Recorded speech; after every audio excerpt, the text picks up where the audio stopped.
Today we're going to be watching two of the highest kill point players in Rise of Kingdoms slug it out in the open field with their 7 marches, a 1 versus 1 duel.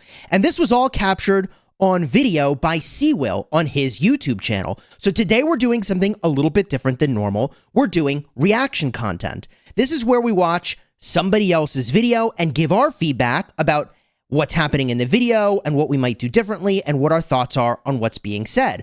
Reaction content is actually great for the original person who posted the video because a lot of people get referred to their channel. You can check out Chisgule's channel, by the way, with the link in the description and the pinned comment.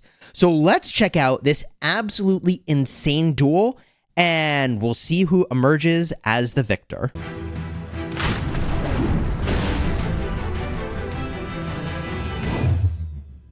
Hello, my friends, and welcome back. I'm Chisgule Gaming, and like I said in the intro, reaction content is something new to the channel that I want to do more of.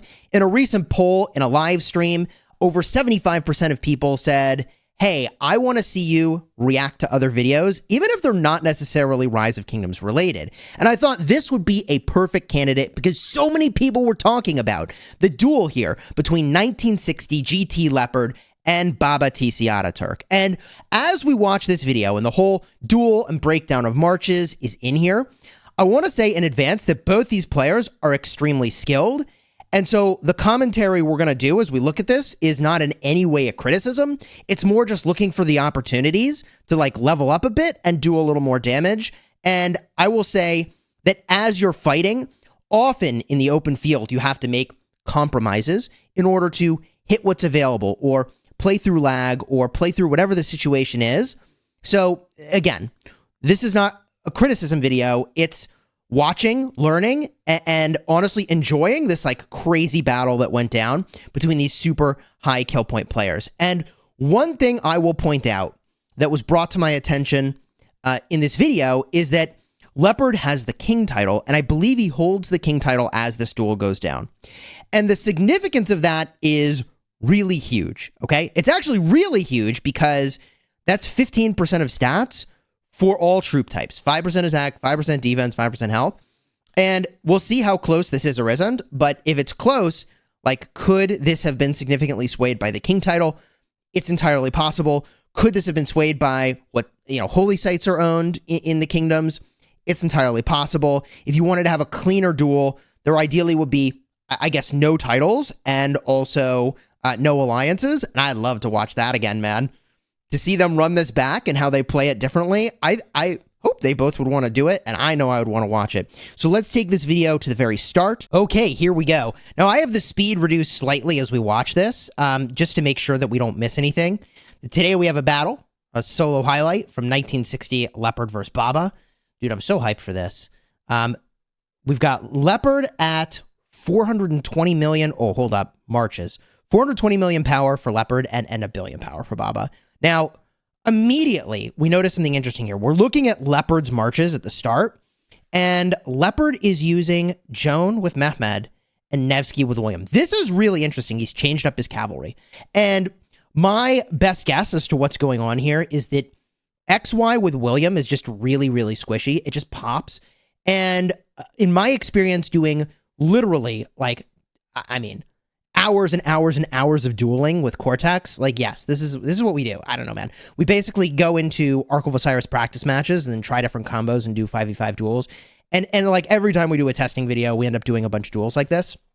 So what we've found is that the XY is almost always the right thing to target first because it's so squishy. And even if you put Nevsky behind it to make it more tanky, it still gets really shredded. So I would guess in this instance that what they're doing is they're trying to make the Joan march more survivable and to get rid of the XY entirely. And that makes sense. So I think there's one other thing I would consider instead of Mehmed in this instance, which would actually be Minamoto. And I think Minamoto might be better for the debuff that he puts on the 4th skill. And also area of effect damage in duels like this, 7v7 duels, is just not as good in a duel as it is in Murder Ball. And that's because of the positioning. And you'll see this in just a minute here. We'll watch this together and see what this looks like. But then you've got Skippy with Tariq ibn Ziyad, Guan with Sargon, which makes sense. Then the archers get really interesting. So you've got Nebu Isong, Zhuge Liang with Henry, and Boudica with Artemisia. See, this is interesting because I think he's got the exact same weak point that he tried to get rid of. He got rid of his XY because that was a weak point, but he's got the same one in his archers, and that's the Nebu with the E-Song. So what could you do about that? If you thought they were going to target that, I feel like I don't know if putting Mehmed here actually makes the Nebu that much more tanky. Really? I feel like you could move over... I don't know. I feel like you could move over like Honda and put Honda in, and maybe that would work. Alternatively, you could do Zhuge Liang with Nebu and then Henry with E-Song, and that might be a more tanky way to run it. I feel like that would be a more tanky way to run it, wouldn't it? Henry primary, E-Song secondary, and then Zhuge Liang with Nebu would just be super tanky. I feel like that would be a better split. So let's just keep reading here and see what they do. So Nebu, okay. You can see Baba still brings XY. Now the fight's about to start. Okay, interesting. Dude, look at this one gathering march up in the right that's about to get absolutely decimated as it walks into this. This is actually really funny. They're just like minding their own business, like do, and they're just going to get destroyed, I think. We'll see. What's going on here? So Baba's XY is in the front. This is actually really bad right now. Let's see what happens here. Leopard is moving in. Looks like we're watching this from Leopard's perspective. Okay, and okay, good move by Baba. He's backing up. Okay. Looks like that was a War Frenzy warning. So does he have War Frenzy now? He does not. Now, okay, I love that Baba put his XY all the way in the back, because he's basically like forcing a March speed debuff, not March speed, but like a walking debuff onto his enemy. Let me explain that real quick. You want to have the #1 way to improve your damage in Rise of Kingdoms. Are you ready for it? This is the single most boring but true way to improve your damage is to stop walking so much. I'm serious. When you're walking and not hitting something, you don't generate rage, you don't do skill damage, you don't do normal attack damage. All you do is maybe counterattack damage if they target you. So if Baba can actually successfully force a walking situation here on a Leopard, that's actually brutal for Leopard. So he may get some free seconds of DPS, especially, yeah, there it is. There's the War Frenzy. Big yikes. Oh my god, the start of this fight could not be worse for Leopard right now. And look, I've gotten wrecked by War Frenzy many a time. So this is like, again, genuinely not a criticism. But we're going to see in a second here, like Leopard is got to be surrounded, right? Yeah. Yeah. And there's that Gathering March. Dude, is that Gathering March going to sneak by this fight unscathed? No shot, right?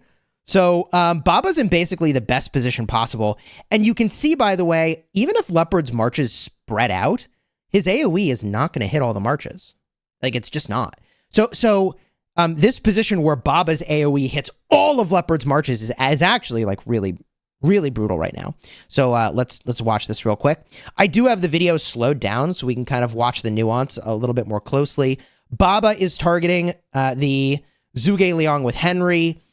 Leopard is targeting the XY. And I love, dude, I actually really like this play by Baba to inflict that marching debuff onto Leopard. He walks away, which forces Leopard to lose seconds of damage unless he reacts. And I think Leopard is obviously going to have a fast reaction time, and he switches. Yeah, but I think that was still a really good play, and he switched onto the Guan. So let's just watch that again really closely here. This switch onto the Guan is really good, and it's better than you would think. Why is that? If Leopard had switched down to one of these marches over here, he would have had to do more marching, I think, which would have been really bad. So the Guan is like the target of availability, and he just kind of goes for it. Meanwhile, I mean, Leopard is stuck with a lot of his marches just eating AoE, and this is all because of the way the opening unfolded. Okay. So, and Baba's marches, look, a lot of these marches are just safe from AoE. They're in like the perfect spot. So the Zhuge Liang Henry is in trouble here for Leopard. And that Guan is getting pretty shredded. Yep, Guan is still getting shredded. All of Baba's marches just moved into like a terrible position. Somehow that just like completely reversed, where Baba had him surrounded and then he was surrounded. Now they switch things up. And this is an interesting choice. Now, when players that are better than you make a choice you don't understand, right? This is the sort of moment where I would love to know why Leopard prioritizes the Trajan. Because in my experience, Trajan is basically like the worst thing you can target on the board. It's the only thing almost as bad as just walking is targeting Trajan. And why is that? So there's a couple problems. First of all, if you're going to target Trajan, he should be the first thing you target because he stacks up defense over time. So at this point, he's already stacked some amount of defense. We're like 20 seconds into the fight. But also, Trajan with Ethel is just as strong with no troops as it is with full troops. So as you're lowering the punch of this march, it's not actually changing what it's doing. Whereas if you were doing big damage to like any of the high DPS marches, they basically become irrelevant as they lose health because now their damage has dropped down. But Trajan is like full strength, doing exactly what he was doing at low health as he is at high health. And the final reason I'll give for why I think Trajan is just not the best thing to target right away is that you can make Trajan worse by targeting the other things. Remember, Trajan only buffs his march and 4 others, which means if you start killing other marches, you start reducing the effect of the Trajan quite dramatically. So what I've found from just all these duels with Cortex over time is that if you bring a Trajan, which I think is much more interesting in a 7v7 than a 5v5, if the enemy has one, you just have to ignore it and do it last. Just deal with it last. Because it's not like it can kill you at the end, typically, anyways. Like, just work it down with AoE damage and ignore it. So, again, Leopard, I think, is got way more kill points than I do. He's probably got some really sound logic for why he's doing this. I just would love to hear his thoughts on what the play is for targeting here. And sometimes you just got to take what you can take, like, and once you start debuffing it, you just got to keep rolling with it because the debuffs are stacked and you just want to finish it off. So, okay, he switched off the Trajan, but is the area of effect damage going to finish the Trajan? It isn't. Okay, so this is actually more of a problem than you would think. That Trajan's not dead. It's got too much health left. I don't think the AoE damage kills this thing fast enough. So Baba gets the full benefit of his Trajan and Ethel until it's gone. So this is why I feel like targeting that march is a probably not the most optimal pick, okay? Compared to the low health XY that's still on the board, or going for the Nevsky, or going for, dude, Zhuge Liang with Nebu. That is a really good march for a duel like this. That's actually really smart. That's actually really smart. I like that play by Baba a lot, actually. Okay. Baba did pull the Trajan, which ends up working against him in this case. I don't think he left combat, but he might have. And that's because Leopard shifted all his marches over. So for a couple seconds there, Trajan wasn't doing much. And now Leopard is targeting the Nevsky. And what is Baba targeting? Baba's looks like his marches are repositioning. They are moving in on Nebu. That's a great choice. That Nebu probably was the ideal first target in this case. But there's not really a way for Baba to have known that. Like, you don't know what the enemy is going to bring, right? And this is something Cortex and I, again, we've done this a lot, where we'll do tons of these duels in a row and then kind of surprise each other with what the other brings. And you can really swing a fight. I'm not even kidding. By, like, tricking your enemy into hitting a tanky march, it swings the fight profoundly. Anyways, and if you can find the enemy's weak march first, it swings the fight profoundly as well. Because once you get rid of one of their marches, like, you're in a pretty good spot. And you start cranking through, and at that point, it's pretty much GG. And at this point, who's going to win? Who's going to win? I actually don't know. Let's get a closer look here. Leopard's got a moderately healthy Boudica and a Skippy. And, man, this is actually really close. And Baba's got his Skippy still kicking and the Zhuge Liang Nebu. I feel like the Zhuge Liang Nebu would have been one of the very first marches I would have, like, with perfect information. Okay, now we have perfect information. I think what we would go for, if you were targeting Baba's lineup, would be the XY first, obviously, and then go for the Zhuge Liang with the Nebu, right? Because that's just too much AoE damage to just allow to do what it's been doing. Oh my god. And it's not that tanky. Like, it just isn't. There's not a skill damage taken deep reduction. So that march actually pops pretty quickly. So there it goes. There it goes. Wow, this is so close. Who gets the dub here? Believe it's going to be Leopard. Really crazy. And so this is so close. Like, did the 15% of stats from the King title make the difference? I just would love to see a 3 out of 5, honestly. Like, if these guys wanted to do a 3 out of 5 and record, I'm in for the popcorn, baby. I'm so in for the popcorn to watch that, man. So this fight at this point is almost over. And we'll see who gets the win. But it looks like the Skippy with Tariq ibn Ziyad here is in a great spot. And I'll just emphasize again that unlike a big fight, in this instance, your area of effect damage is often not valuable because you'll be positioned weirdly. You'll find that commanders that buff and debuff, right, that value's not as high as just like straight single target damage to just polish stuff off. Instant proc damage can be completely fight swinging in these situations. This would be, I would consider this to be an extremely close result, by the way. Like this is a toss-up. This could have gone kind of either way, honestly, I think. Like if you did almost the exact same thing several more times, I don't know. Get the sort of gameplay in the opener would make a huge difference, for sure. This is crazy. All right, so what is Sewell saying? I've not been as much paying attention to what his commentary has been, so let's see what he says here. Here's the chat between me and Leopard, but I replied later than the fight because I was driving. Leo played on his own. Okay, so Leo made his own, called his own shots here. Anyways, we're on the same page. Let's talk about the idea when you're 7v7ing. Cool, yes. What do you think for the 7v7 situation?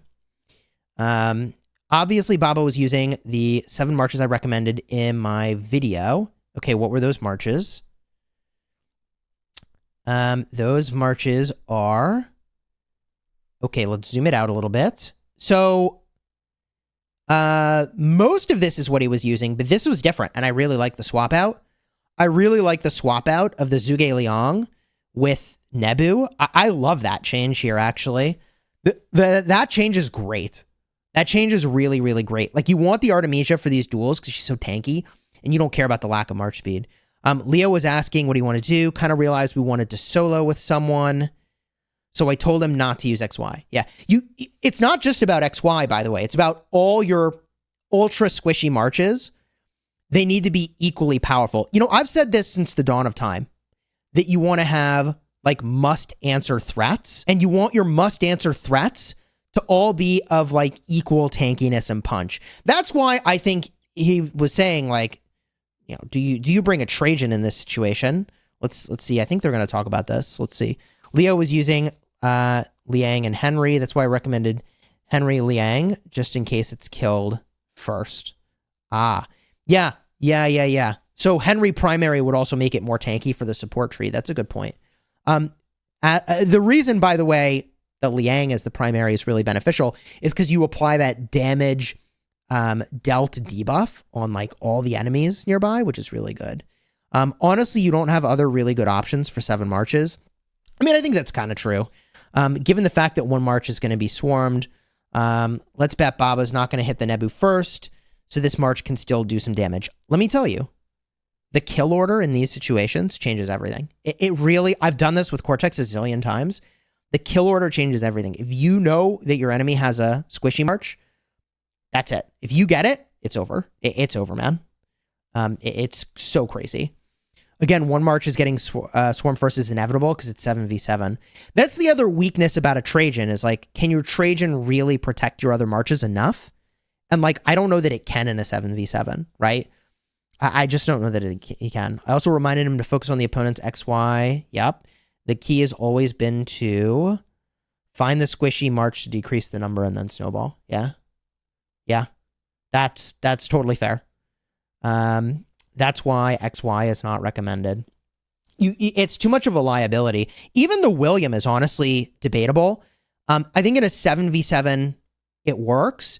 But in a 5v5, William does not land his area of effect damage nearly as much as you would think. You could try it out for yourself.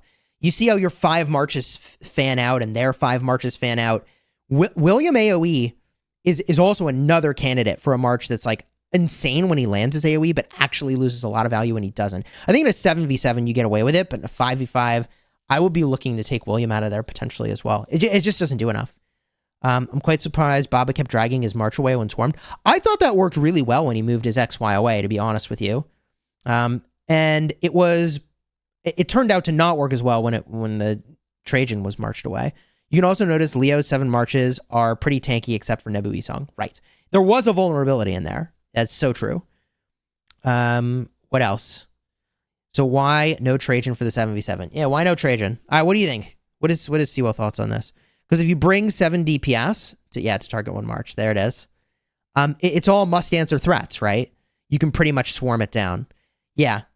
I think he's saying the same idea, but just in a different words, right? Like the way I'm describing it is you need your DPS marches to all be able to protect each other by doing equal amounts of damage and having equal amounts of tankiness. And the Trajan can't actually protect another march because it's not doing like enough damage fast enough, maybe. But I think it got a lot of value in this particular instance, especially because it got to tank and be targeted. I think you could really diminish the value that the Trajan brings just by ignoring it. Most importantly, solo is completely different from a ball. Yeah. Where you don't have teammates to back you up with the same marches. Yeah, I mean, I think I mentioned this earlier also, but like, you know, how do you want to make Trajan weaker? Just get rid of all the things that it's buffing, and then it's like, it's just a wet noodle at that point. Baba had an advantage in the first moments. That's definitely true. I mean, there's just like no denying that position advantage is astronomical right here. And you know, look, like I don't know how much of a difference the king title actually makes here. But I mean, 15% assassins is a big deal. I mean, can you imagine? Just think about that in terms of armaments. That's like 4 extra inscriptions worth of stats on like every march you have, right? Like, I don't know. It's kind of a big deal. And now he's going to look at the battle reports. Look, this video is definitely long enough already. So if you want to check out the battle reports, I'll leave some mystery and some extra reason to go check out Seawell's channel. Links in the description and also in the pinned comment. And if you go check it out, please do leave a comment on his video that's like, hey, checking you out through Chisgule's video, or like referred by Chisgule, or just like let him know that like you came through this video, so that you know, he's feeling the love and the support. All right. Thank you again for checking out this video. If you enjoyed it, throw a like on here, consider subscribing. What do you think about reaction content? Should I be doing more of this? I feel like in my live stream, y'all gave me a really clear answer that was like, yeah, we want to see you do some reaction content to even stuff that's just like tangentially related to the game. So I'll probably be doing more of that. Maybe like 1 or 2 reaction pieces a week. We'll kind of see. I don't know if there's that much for me to react to that's kind of like, you know, game related. And I'll give a big shout out again to Baba and Leopard, who I feel like both of them played really well. And I learned from both of what they were doing some like really cool stuff that I will be emulating. So big shout out to both of them. I'd love to see them do this again. And if you'd like to see them do this again, leave a comment down below. I'd love to get the recording. Until next time, you have fun smashing the kingdom.